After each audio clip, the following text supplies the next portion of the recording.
Part 1. You'll hear two people organising a going-away party for a mutual friend. First, you have some time to look at questions 1 to 4.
Now we shall begin. You should answer the questions as you listen, because you will not hear the recording a second time. Listen carefully and answer questions 1 to 4. Hey Bruce, looks like we got some planning to do for Albert's going-away party, right? There are certainly some things we have to talk about now. Yeah, that's better than doing everything at the last minute. OK, so I can write some notes as we talk. Sure thing. So, when should we have the party? He goes to Thailand on the 26th of August. OK, let's have it on the 24th then. Yes, let me see. That's a Friday. That'd be perfect. Now, where should we have it? At a bar or a club? You know, I think he would like something really intimate, nothing too loud. A restaurant would be good. Maybe the Apple Tree Grill? Great place, sounds good. OK, now we have to think about who to invite. Well, his best friend from college. Sure. And his cousins? Right? Oh yes, his co-workers. Yeah, OK, his co-workers and his boss. Any other people? How about his yoga classmates? He does love yoga, but that might be too many people. I suppose so. I can email and text message the invitations. When should I send them? We should send them out soon, but not too early. How about the 16th of August then? Well, why not give it a few more days? The 13th? All right, I think that's a good time too. Before you hear the rest of the conversation, you have some time to look at questions 5 to 10.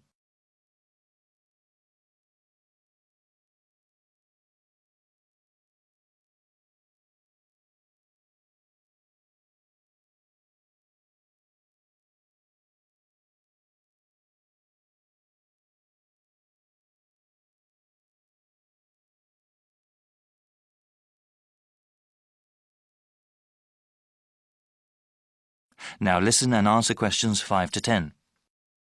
OK now, we have to think of a gift. Should we all get one? No, I was thinking we could all give money for the party and the gift. You know, something really nice. Yeah, that'd be better than getting him little things individually. I can ask for the money. Thanks for doing that. How much should we ask for? I think we should ask for maybe $15 each. Is that too much? No, not at all. He's going away for 2 years. That would give us about $150. That's a good amount. Yeah, well, I'm thinking we could get him something practical. Yes, especially since he's going abroad. Something he could use, something that's also portable.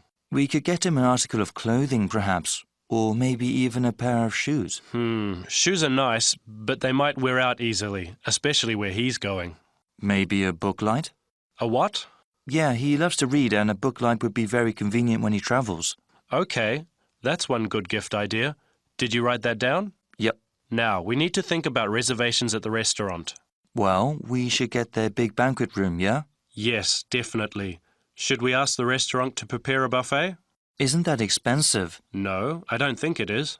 A buffet dinner sounds cheaper than everyone ordering individual meals. Definitely. How about drinks? They can buy drinks themselves, or bring their own. OK. Yeah, it would cost too much if we bought drinks ourselves. Certainly.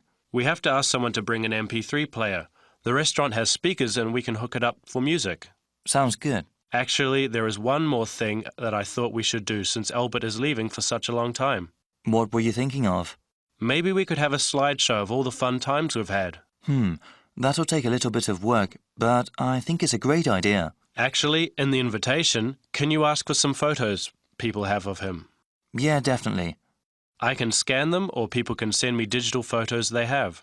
All right, I'll tell them when I send out the invitations. Then I can make a little presentation. I can't wait to see his reaction. Yeah, especially that one picture where... That is the end of part 1. You now have half a minute to check your answers.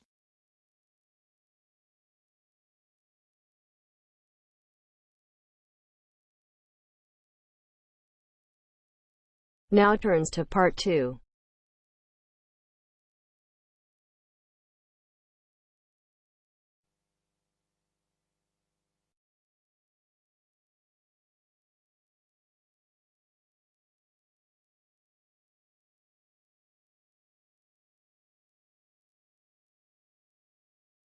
You will hear Joanne describing her home city of Darwin in Australia to a man called Rob, who hopes to go there. First, you have some time to look at questions 11 to 15 on page 67.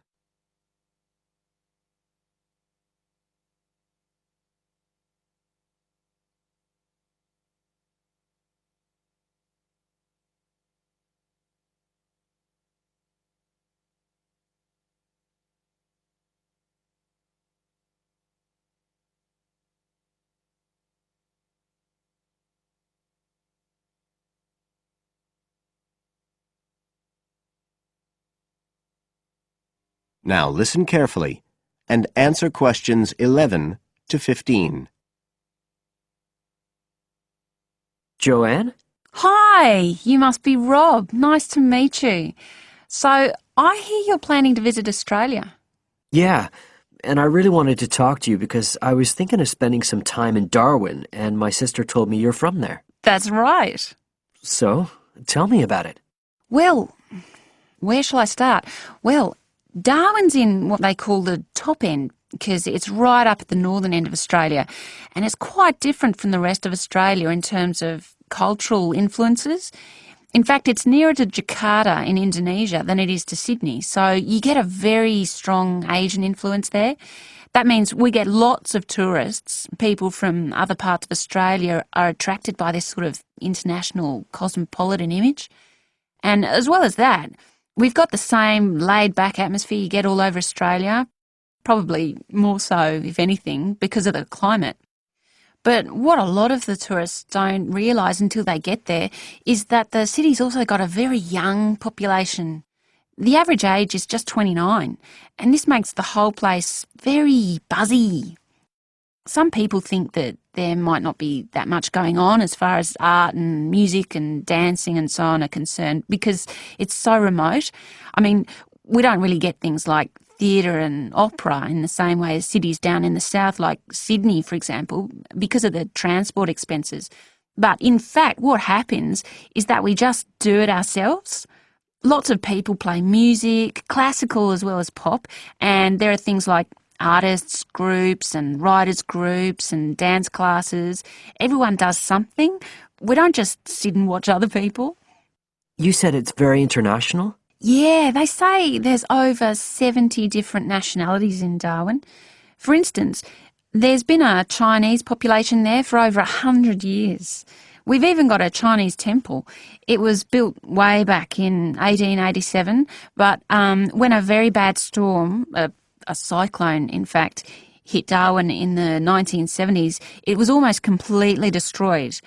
The only parts of the temple that survived were part of the altars and the stone lions.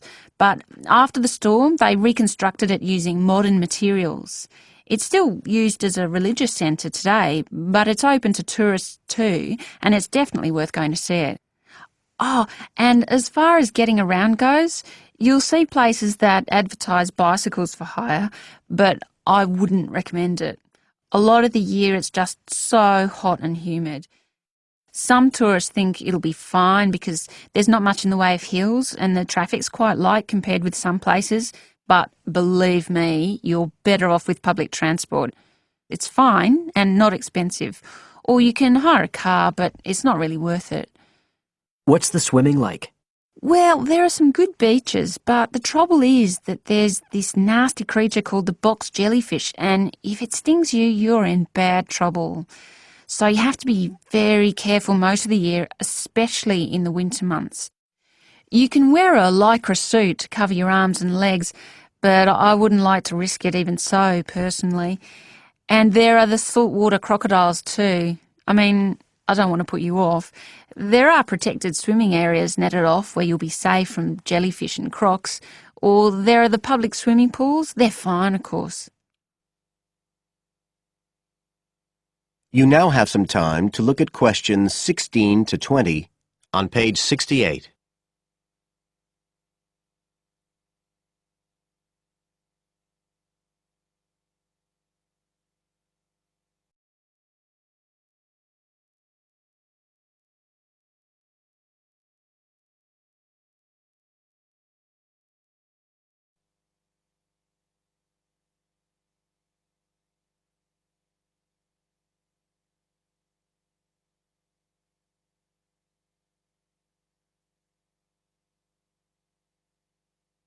Now listen and answer questions 16 to 20. So which places would you specially recommend? Well, one of the most popular attractions is called Aquascene. What happens is every day at high tide, hundreds of fish come in from the sea, all different sorts, including some really big deep sea fish. And some of them will even take food from your hand. It's right in the middle of town at the end of the esplanade. It's not free. I think you have to pay about $5, but it's definitely something you have to experience. Then, of course, Darwin has a great range of food. Being such a cosmopolitan place, and if you don't have lots to spend, the best place to go is to Smith Street Mall, where they have stalls selling stuff to eat. There's all sorts of different things, including Southeast Asian dishes, which I really like. You'd think there'd be plenty of fresh fish in Darwin, as it's on the coast, but in fact, because of the climate, it mostly gets frozen straight away. But you can get fresh fish in the restaurants on Cullen Bay Marina. It's a nice place to go for a special meal, and they have some good shops in that area too. What else? Well, there's the Botanic Garden. It's over 100 years old and there's lots to see. An orchid farm, rainforest, a collection of palm trees, a wetlands area. You can easily spend an afternoon there. That's at Fanny Bay, a couple of kilometres out to the north. Then, if you've got any energy left in the evening, the place to go is Mitchell Street. That's where it all happens as far as clubs and music and things are concerned. You'll bump into lots of my friends there. Talking of friends, why don't I give you some email addresses? I'm sure they wouldn't mind. That is the end of part 2. You now have half a minute to check your answers.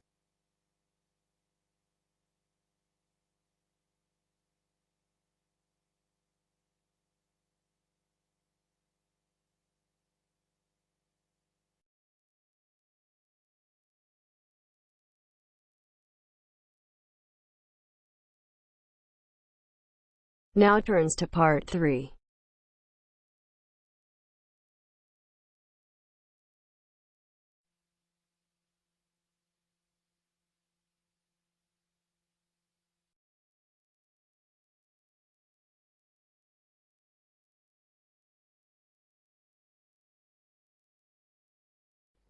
You will hear two friends discussing a course they have just done.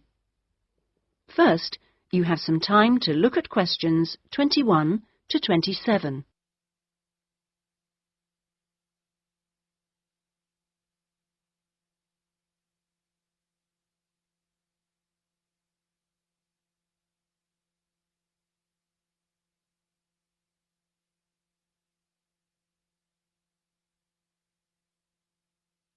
Now listen carefully and answer questions 21 to 27. Oh, Ben, I just remembered I never filled in that form for Nick. Ah. Did you do it? The course feedback form? Yes. If you want, we can do it together. I've got mine here. Is that okay? Yeah. Okay. Let's have a look then. What do we have to do? Let's fill in the top first. Let's see. Course code. It's communication in business. Okay. Communication in business. I do know that, but what's the code? CB16 something. CB162, isn't it? That's it. Okay. And dates. When did we start?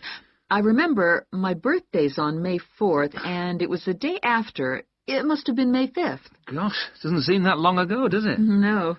And we finish at the end of this week on Friday, so that's July 15th. 16th. Oh. Monday was the 12th. Yeah. Right, that was the easy bit. Now, let's have a look. Please give your comments on the following aspects of the course. Okay, what's the first one? Oh, course organisation. What do you think? Clear. It was, wasn't it? Yeah, I think the organisation was clear. Okay, anything else for course organisation? It was a good thing he gave us the course outline at the beginning in the first session. That was useful, so I'll put that down, shall I? Yeah. Now, going on to suggestions for improvement, one thing that wasn't so good, I think we could have done a bit more work at the beginning. I mean, at the beginning it seemed dead easy. Yeah. I thought it was going to be really easy, and then all of a sudden in the second half of the course, we got a whole load of work. Yeah. Reading to do and essays and things. Yeah, it'd be better if it was more even. Okay, now, course delivery. Does that mean teaching? Yeah, I suppose so. Well, what I thought was really good on this course was the standard of teaching. Actually, I mean, some of the teachers were better than others, but the standard generally was fine. Much better than other courses I've been on. Yeah, I agree. Let's put that then. Okay. What about suggestions for improvement? I didn't think it was all that wonderful when we had great, long group discussion sessions that went on for hours and hours. Right. I don't mean we shouldn't have group discussions, just that they shouldn't go on too long. Before you hear the rest of the discussion, you have some time to look at questions 28 to 30.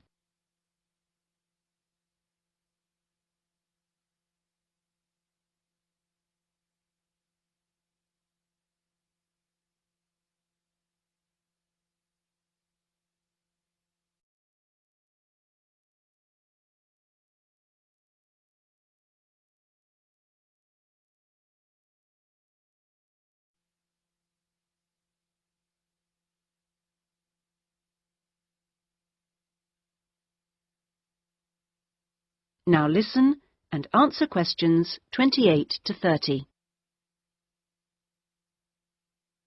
Now, on to materials and equipment. Oh, now, what was good about some sessions was the handouts. Yes, I thought all the handouts were good, actually, and some were great, with website addresses and everything. One problem, though, with materials was the key texts. Yes, there just weren't enough copies on reserve in the library.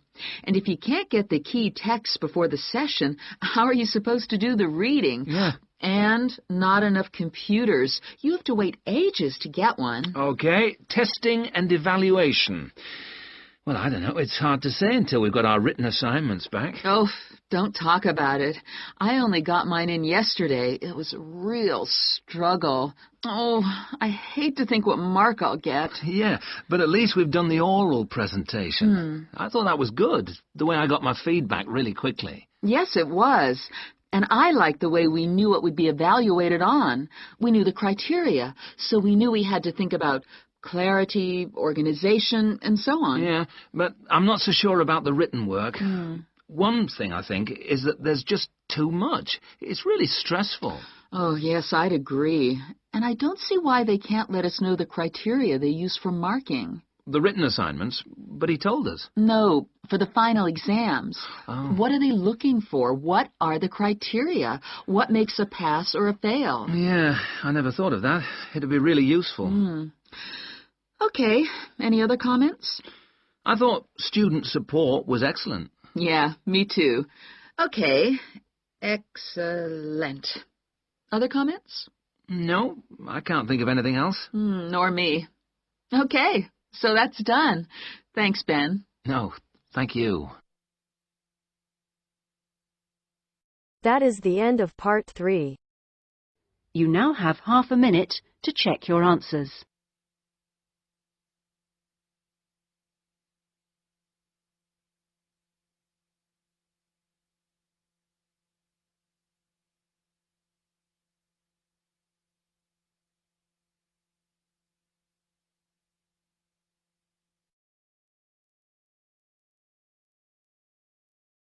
Now turns to part 4.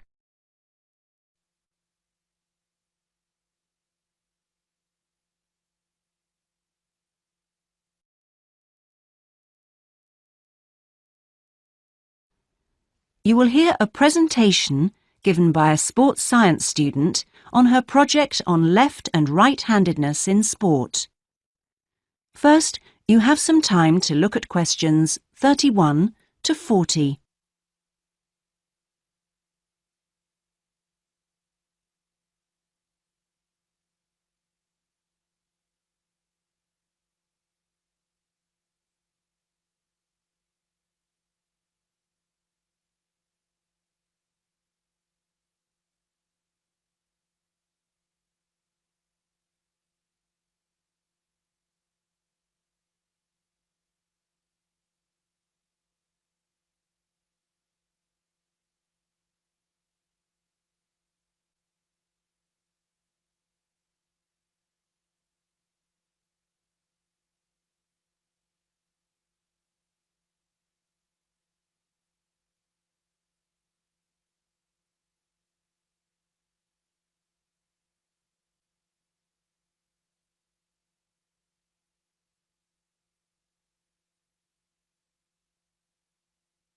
Now listen carefully and answer questions 31 to 40.